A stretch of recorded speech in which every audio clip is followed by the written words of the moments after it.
North Korea tells Trump that Kim Jong-un will keep his nuclear weapons and the U.S. can blame Obama. North Korea blasted President Donald Trump's recent America First national security strategy, insisting Supreme Leader Kim Jong-un would keep his nuclear weapons and refused to bow to U.S. pressure. North Korea's foreign ministry issued Friday a scathing condemnation of Trump's debut strategy, saying it was only the latest of a number of U.S. failures to engage the reclusive, communist state that has amassed a powerful nuclear and ballistic weapons arsenal in defiance of UN sanctions. The ministry said that despite engaging in multilateral talks with the U.S. and other countries for 2 decades, the previous U.S. administrations threw all the agreements reached with us into a garbage can like waste paper, assuming the country would collapse. Despite Trump's vow to take a tougher stance than his predecessors, the ministry said there is no change at all in the strategic goal of the U.S. to achieve hegemony over the world by means of force. We chose the road of possessing the nuclear weapons to defend our sovereignty and rights to existence and development in the face of ever-increased hostile moves and nuclear threats and blackmail of the U.S. We are convinced that the only way to ensuring a lasting peace on the Korean Peninsula is to have the deterrence that ensures a practical balance of force with the U.S., the ministry wrote, according to the official Korean Central News Agency. The international society should keep vigilance against the maneuvers of the Gang of Trump to invade and control the DPRK with force by igniting a nuclear war at any cost in the Korean Peninsula and clearly see through the ulterior motive behind its repeated talk of dialogue, designed to cover up its evil intention and mock the world, it added, using the acronym for the country's official name, the Democratic People's Republic of Korea. The Gang of Trump likes to pose itself as if its country is a world superpower. However, the U.S. is nothing but a corpse going to the grave.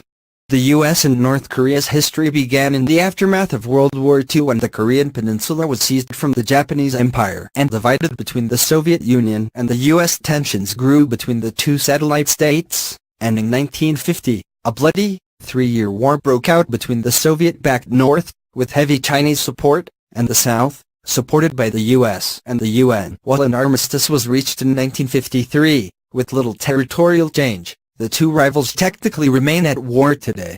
Since then, there have been no formal relations between Washington and Pyongyang, which found itself firmly on the communist side of the Cold War. After the collapse of the Soviet Union in the early 1990s, however, then-President Bill Clinton demanded that North Korea allow entry to inspectors of the UN's International Atomic Energy Agency, who were refused in 1994, a violation of the deal that halted the Korean War.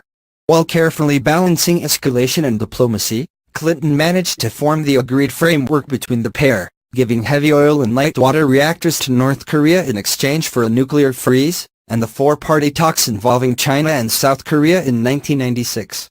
Diplomacy persisted under the administration of former President George W. Bush, despite him placing North Korea, along with Iraq and Iran, on his axis of evil. Allegations that North Korea had secretly continued enriching uranium led nations supporting the Clinton-era initiative to supply heavy oil to North Korea to cease shipments in October 2002. In response, North Korea withdrew from the Non-Proliferation Treaty, expelling international monitors and kick-starting nuclear production in early 2003. Later that year, Bush brought North Korea to the table again, along with China, Russia, Japan and South Korea, for the 6-party talks. Those talks were the last major dialogue between the U.S. and North Korea to date, and although North Korea committed in 2005 to abandoning all nuclear weapons and existing nuclear programs, negotiations began to unravel with dueling accusations of violations to the agreement. North Korea then tested its first nuclear weapon in 2006. In an effort to restart talks, the U.S. agreed to remove North Korea from the state sponsors of terrorism list later that year. Trump returned North Korea to the list last month, and in 2008, North Korea destroyed one of its cooling towers, used for nuclear production. North Korea pulled out of the 6-party talks months into the administration of former President Barack Obama in April 2009, responding to the UN's condemnation of a failed satellite launch. Obama took a hardline stance, increasing sanctions and ordering cyber attacks against North Korea. When the youngest Kim inherited control of the country from his father in 2011, the millennial leader accelerated military and scientific accomplishments, with 2017 being his most successful year to date. Despite Trump promising to prevent any North Korea intercontinental ballistic missile (ICBM) launches or nuclear weapon